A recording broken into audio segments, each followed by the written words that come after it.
Hey, Shalom Akim, Yahweh, Ba'ashem Yahushai, Ba'ashem Kakadash, Barakatam, double honors and salutations to the elders and apostles of Great Stone, the Akim Akbatra, the falcons of the earth, holding on in sincerity and in truth to the gospel of the Lord Amashak Yahushai. These days, the time is Bramnasha DC Camp, short lesson for the hopeful elect.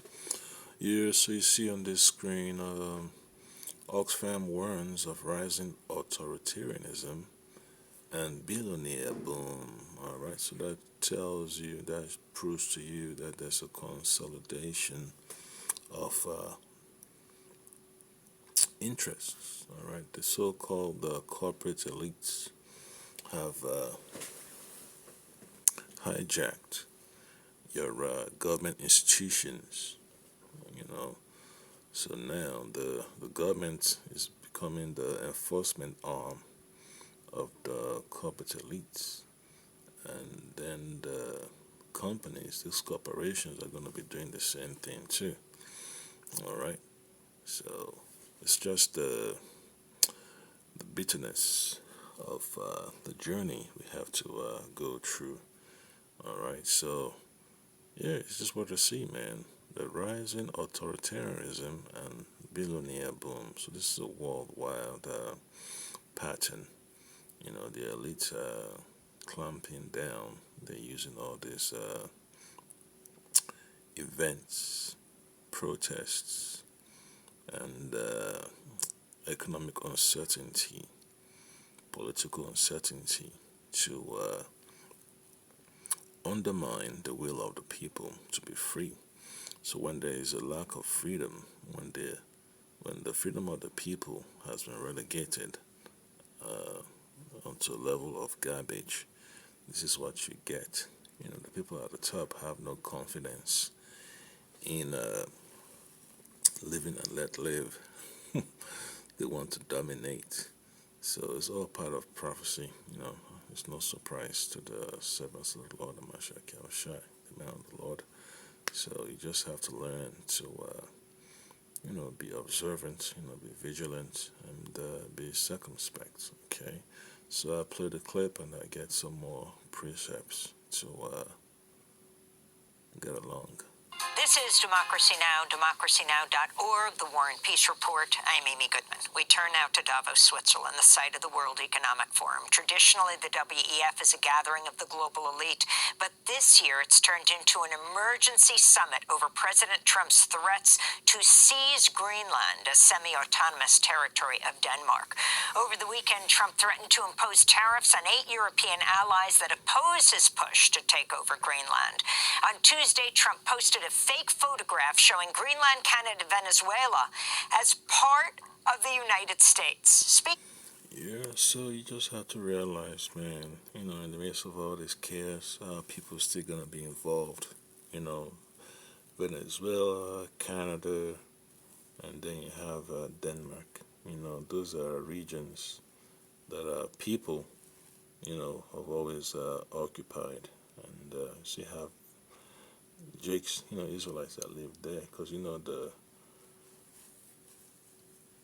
Denmark, goes back. The name, goes back to the tribe of Dan. So they have that memorial of them, living around there. So the prophecy. It tells you that it should be like a serpent in the way, and the the rider is gonna have to fall back. That's just fall off his horse. So it's just part of the journey, in this ministry, man. So Genesis chapter 49 and 16. Dan shall judge his people as one of the tribes of Israel. Dan shall be a serpent by the way, an adder in the path, that biteth the horse heels, so that his rider shall fall backward. So it's just part of, prophecy, man. This situation about Esau, want to have dominion over the territories over there in Denmark. It was Greenland, and it's just how it is, man. You just have to let the Lord's prophecy, you know, go true. It's just a process, man. So it's just the downfall of Babylon, as the Most has already proclaimed, as he has already declared it. So Denmark always brings to memory, this prophecy. So you just have to leave it at that. So we only have 12 tribes listed on the Revelation chapter 7. All right, so yeah, the rest is a mystery unto the Lord. All right, that the Lord is going to reveal in His time. We say we're going to find the kingdom. That's good enough. But in this case, it's a demise of Babylon. All right, so the horse on its right there, on its way out. The rider of the red horse is on its way out. All right. When you read Revelation chapter 6. All right. So we're going to get from the book of Psalms. Psalms chapter 73, verses 6 and 9. It says, Therefore pride compasseth them about as a chain, violence covereth them as a garment. So you can see, the modus operandi of Esau to expand his dominion. Violence has to be part of the equation. Arrogancy has to be part of the equation. Pride, has to be part of the equation. So it's just how it is, man. Scripture talks about pride going before destruction. So it's just how it is, man. The end of Babylon is drawing near, and the elites are desperate. It don't matter how many funding that they pass along to the so-called small hats. It doesn't change the trajectory of the whole nation of Edom going down, right? The so-called white man's kingdom going down. So Psalm 73 and 7, their eyes stand out with fatness. They have more than hearts could wish. Okay, so it's just how it is. Book of Obadiah talks about, he's as death and cannot be satisfied. So that's the reason why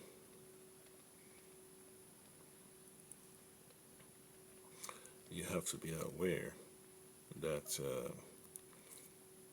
that's the reason why the Lord has set Edom in a slippery place. Yes, like Habakkuk. Yeah, Habakkuk chapter 2 and 5. It says, Yet also because he transgressed by wine, he is a proud man, neither keepeth at home, who enlargeth his desire as hell, and is as death, and cannot be satisfied, but gathereth unto him all nations, and heapeth unto him all people. So that's another prophetic declaration from the Lord regarding Esau's dominion. All right, so expect the Edomites, man, to reach a plateau, man. They're gonna reach a pinnacle, reach a peak of their power structure, and then from there it's on the way down. The slippery places the Lord has put them in has to be activated. So they've reached a slippery point. A slippery point they have reached, and it's gonna be a wonder before the whole world when the demise, the downfall of Western powers becomes globally evident. Speaking in Davos, Canadian Prime Minister Mark Carney warned of a rupture in the world order. We knew the story of the international rules-based order was partially false. That the strongest would exempt themselves when convenient. That trade rules were enforced asymmetrically. And we knew that international law applied with varying rigor depending on the identity of the accused or the victim. This fiction was useful.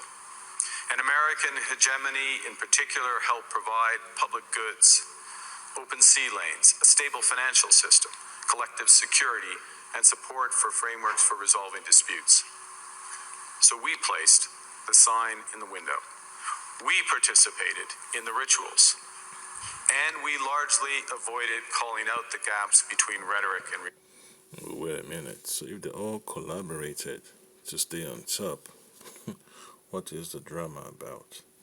So, you know how it is, man. When the serpent, the kingdom of Edom, is about to make a transition, a transformation, all of a sudden he wants to have his so-called coming clean ceremony. But it doesn't work like that before the Lord, So, though they humble themselves, you can't just be on the same page with them. So they all collaborated to be on top. Now they have to bear the consequences together. Imagine all the guy that lost their lives in Canada just because of the Edomites wanting to have rule. You hear about the school system, how Jakes were just destroyed, lost their lives, lost their identity, all because of the Edomites wants to have a so-called birthright back. And you just have to be aware that it's a struggle. It's a spiritual struggle between the children of Israel and the children of Edom. It's nothing to do with international law. That's what you have to remember. So Psalms chapter 64 verse 8 says, so they shall make their own tongue to fall upon themselves. All that see them shall flee away. Yeah, so disintegration of Esau's system is becoming more evident. What do they want to do? They want to wreak havoc and destroy the progress that Jake has been making over the decades. When they see that Jake is becoming more freer than they used to be under the auspices of Edom, under the power structure of Edom, now they have to engineer another chaotic event to hold them back. So that's exactly what they're trying to do. They have to collapse the system to hold our people back. That's the reason why you have to be aware of what you're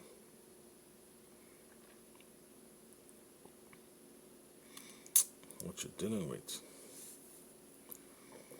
Jeremiah chapter 50 and 33. Thus said the Lord Yahweh Shemashai Bashim Kakadash of hosts. Right? The Lord of hosts, or Yahweh, that's about what? The children of Israel and the children of Judah were pressed together, and all that took them captives held them fast.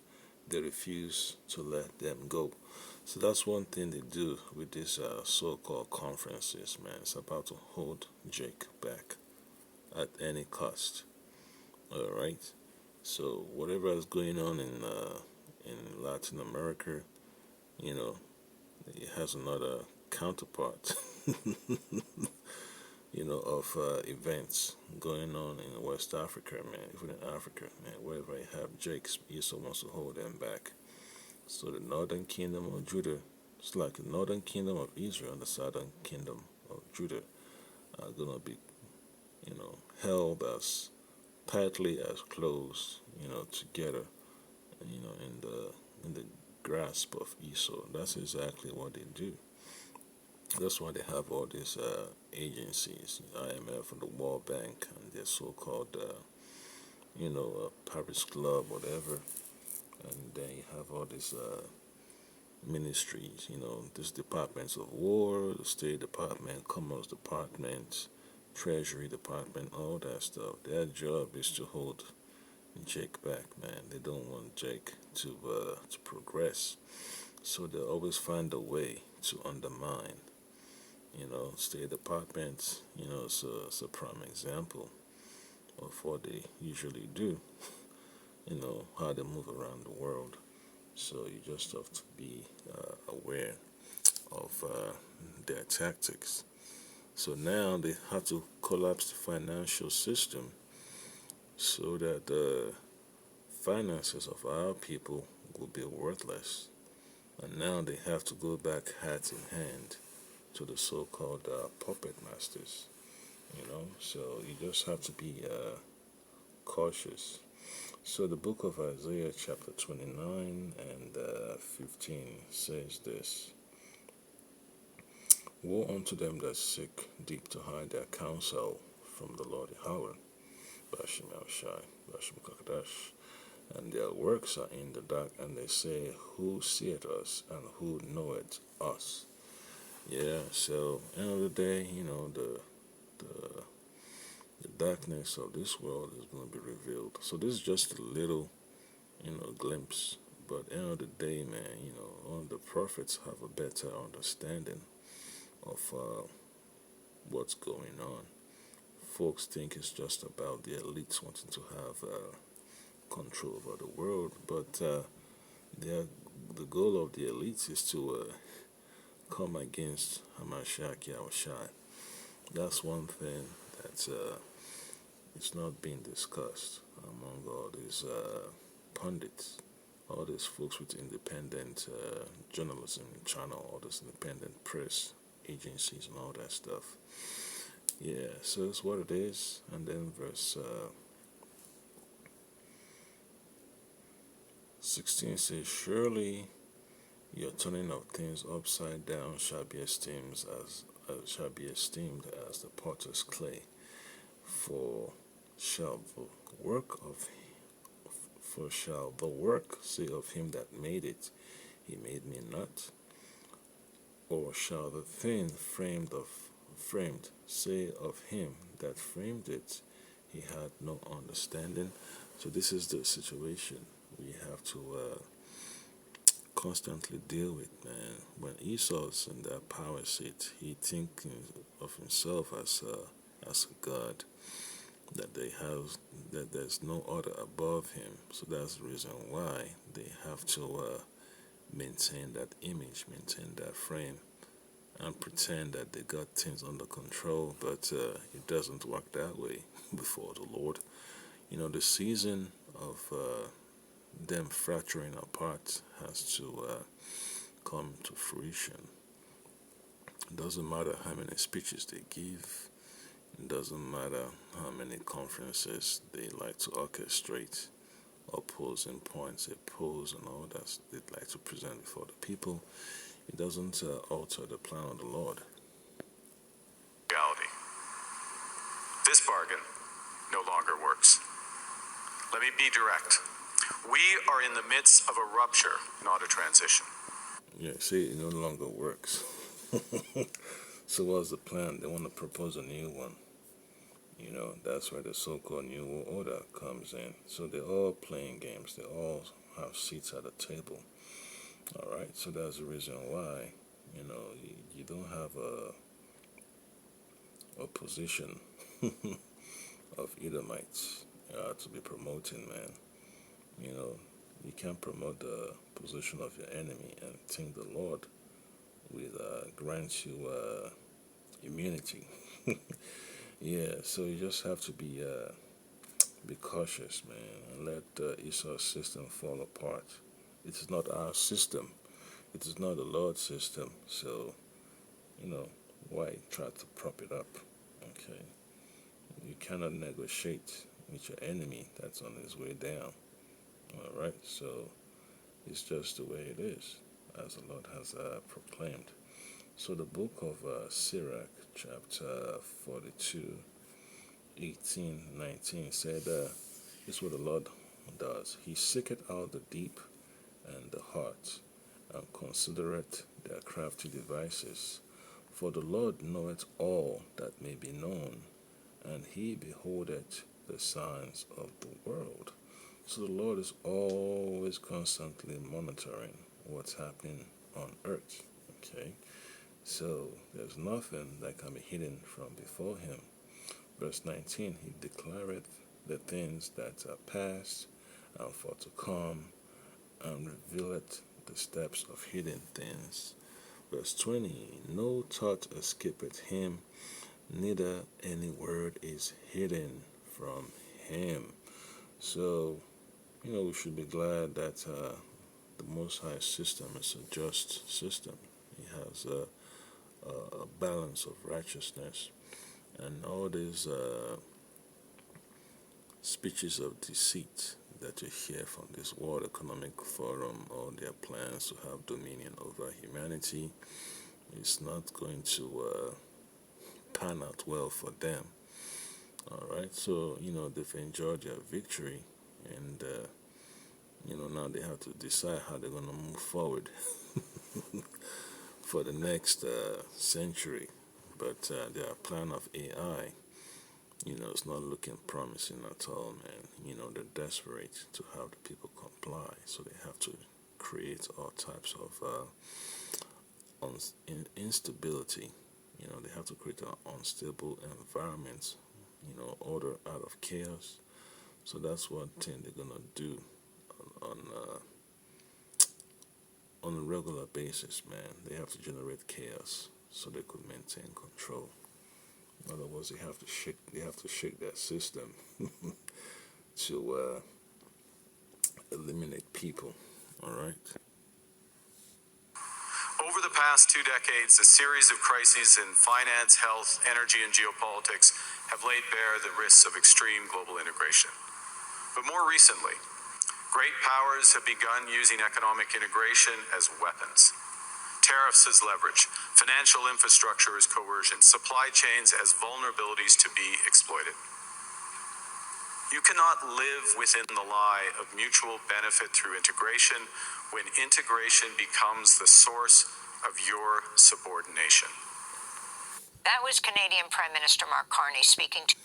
Yeah, so that's what they've been pushing. Remember when they created the World Trade Organization, and then they created NAFTA, the so-called North American Free Trade Agreement.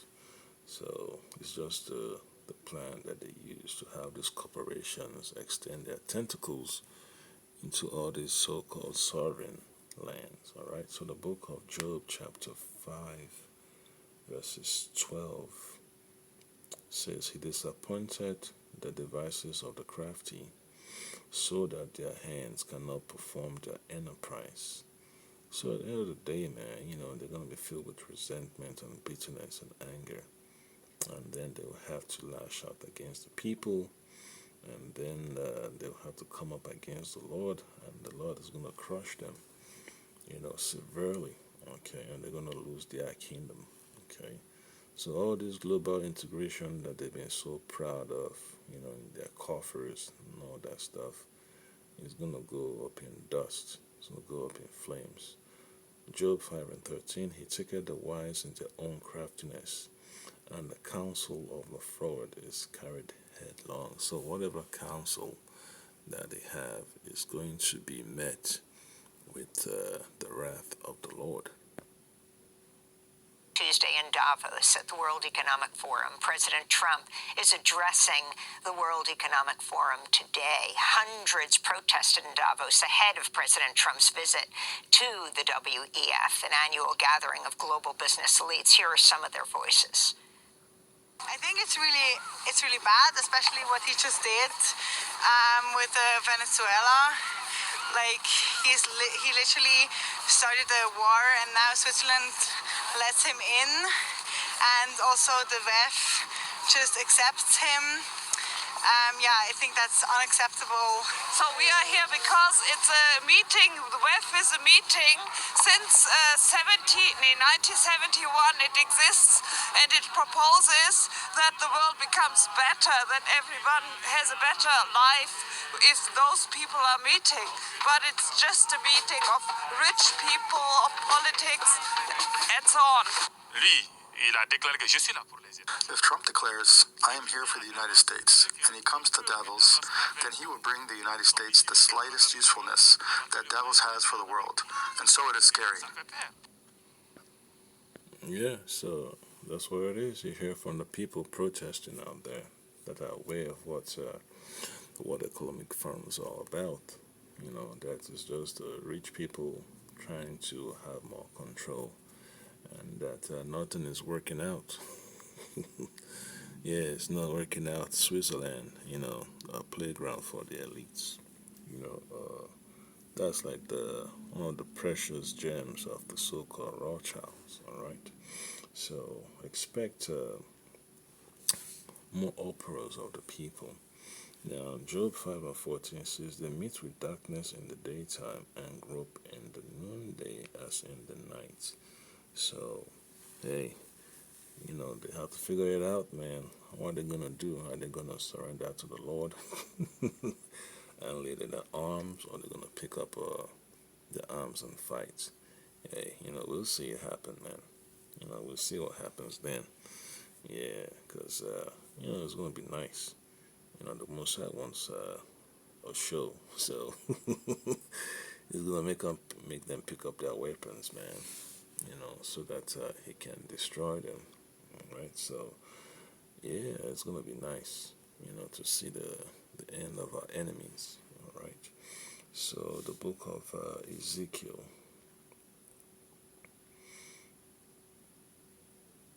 The book of Ezekiel. Chapter 7 and 19 says that they shall cast their silver in the streets. Okay, so the wealthy, the well-to-do are going to have to cast their treasures in the street, and their gold shall be removed. Their silver and their gold shall not be able to deliver them in the day of the wrath of the Lord Yahweh Bashim Shai Bashim Krakadesh. Yeah, so the Lord is not looking for the gold and silver, man. You know, the Most High is coming to bring judgment upon the offenders. Right? They shall not satisfy their souls, neither will their bowels, because it is the stumbling block of their iniquity. Yeah, so they've amassed all the wealth that they have ever imagined of, you know, and now they want to solidify their security. You know, they want to be secure forever in their wealth. They want to cement their position, but the Lord is going to make that plan fall apart. And they are upset, they are desperate, and you know, the bitterness of their spirit is becoming more evident. We're joined now in Davos by Oxfam International's Executive Director, Amitabh Behar. Oxfam's just released a new report titled Resisting the Rule of the Rich, Protecting Freedom from Billionaire Power. We'll talk about that in a moment. But first, if you could talk about what's happening on the ground right now. The World Economic Forum, a gathering of the global elite, but now an emergency summit to deal with President Trump threatening to seize Greenland. Can you talk about the significance of this, Amitabh Behar? Thank you. Thank you for inviting me. I must say that the sound is extremely poor, but at the moment, in fact, now there's a massive queue for attending Trump's session, and you can hear actually protest sounds from outside. So this is really the moment where everybody is gathering. There's, I would say, massive nervousness. The people that I'm talking to, they're extremely concerned about what is the speech going to do. So that's really what's happening at the moment. Can you? Yeah. So what you're gonna know that Trump is just a salesman for the elite. He's there to do their bidding. He's here to do their dirty work. And things had to get the ball rolling. That's Trump's job, man. And he cannot go against the elites because they are the ones that put him in office. His family is all tied in, souped up with the underworld. The criminal underworld and the financial bosses, man. And all these intelligence agencies and all these political foundations, they're all intertwined. So there's nothing, all these news agencies can do to alter the plan of the elite. So the Most High has to make sure that the elites move in a certain direction without, them going off track until he decides to pull the plug. Okay, so yeah, it's a Most High's show, and he has to decide when he's going to pull the plug. So the Most High is going to expose them, and then it's going to have to take them down. So the book of Job, chapter 27, verse 16 and 17, it says, "Though he heap up silver as the dust, and prepare raiment as the clay, he may prepare it, but the just shall put it on, and the innocent shall divide the silver." So all the wealth of these so-called global elites, is going to be transferred over, to the elect of the nation of Israel. So it's going to be a beautiful, what you call a token of our redemption. It's going to be like the extra gravy, because you already know that the world was made for our sakes. Everything that's in it and on it and around it was made for the elect, for the nation of Israel. So that's a beautiful thing that we all have to admit. That the Lord has made possible. So we just have to wait patiently in the Spirit as these things come to fruition. So just to wrap up this lesson, there's the other topics I'd like to get into. The book of Psalms, chapter 18.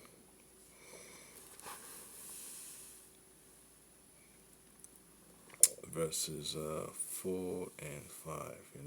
It's rough, in the society when you have to deal with all this chaos. So it says in Psalms 18 and 4, "The sorrows of death compassed me, and the floods of ungodly men made me afraid. The sorrows of hell compassed me about, the snares of death prevented me." So that's exactly, the feeling we get, man, when this elites meet in Davos, man. Whether it's the Council on Foreign Relations, whether it's at Chatham House or World Economic Forum, it's just moments of bitterness in our minds that we have to deal with.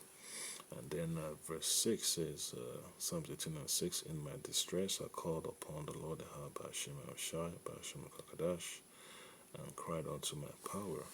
He heard my voice out of his temple, and my cry came before him, even into his ears." Okay.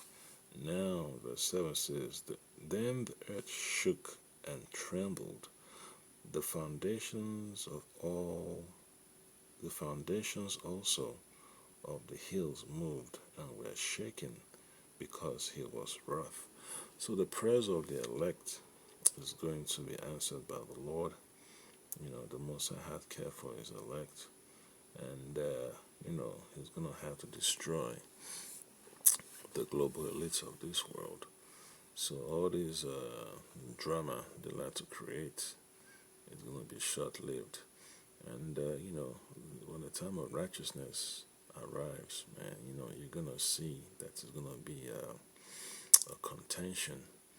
You're gonna have that opposition towards the power of Esau, and that time is becoming is getting heavily intense. Okay, so that's the point of this lesson, man. The intensity of that clash between righteousness and evil is going to be very, really evident in these last days. So, be prepared in the spirit. Shalom.